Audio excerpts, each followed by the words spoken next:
December 26, 2004 Sumatra தீவில் கடலுக்கடியில் ஏற்பட்ட ஒரு நிலநடுக்கம் பெரிய சுனாமியாக உருவெடுத்து இந்தியன் ஓஷன் பகுதியில் இருக்கிற பல நாடுகளை பாதித்தது.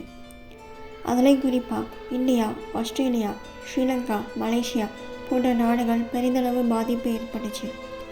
2,30,000 மக்கள் இறந்து போனாங்க.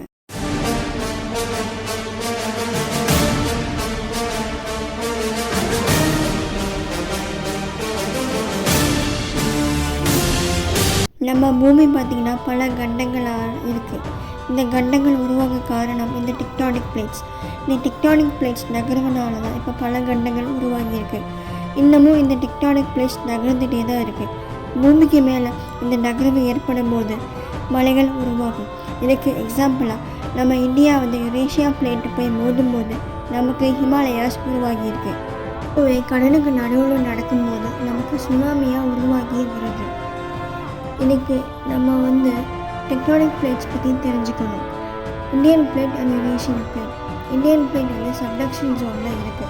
அப்படின்னா 2 கண்டங்களோட பிளேட்ஸ் மோதும்போது எந்த பிளேட் ஸ்ட்ராங்காக இருக்கும் அந்த பிளேட் உள்ளே போயிடும். ஸோ இந்தியன் பிளேட் யுரேஷியன் பிளேட்டுக்கு அடியில் போயிட்டே இருக்குது. ஒரு கட்டத்துக்கு மேலே அந்த யுரேஷியன் பிளேட்டையும் சேர்த்து இந்தியன் பிளேட் இழுக்க ட்ரை பண்ணுது. அது ஸ்ட்ரக் ஆனதுனால ப்ரெஷர் ரிலீஸ் ஆகும்போது எர்த்குவேக்காக ஏற்படுது. இப்படி தான் கடலுக்கு நடுவில் எர்த்குவேக் நடக்குது.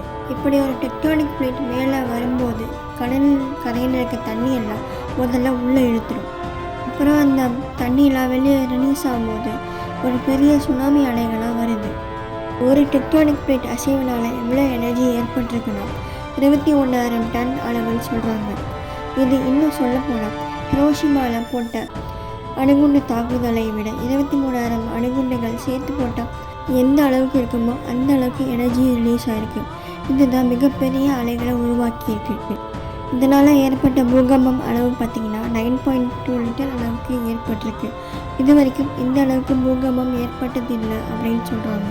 இந்தோனேஷியா பார்த்திங்கன்னா ரிங் ஆஃப் ஃபயர் பெல்ட்டுக்கும் ஆல்பைன் பெல்ட்டுக்கும் நடுவில் இருக்குது. அதனால தான் இங்கே அடிக்கடி நிலநடுக்கங்கள் ஏற்படுது.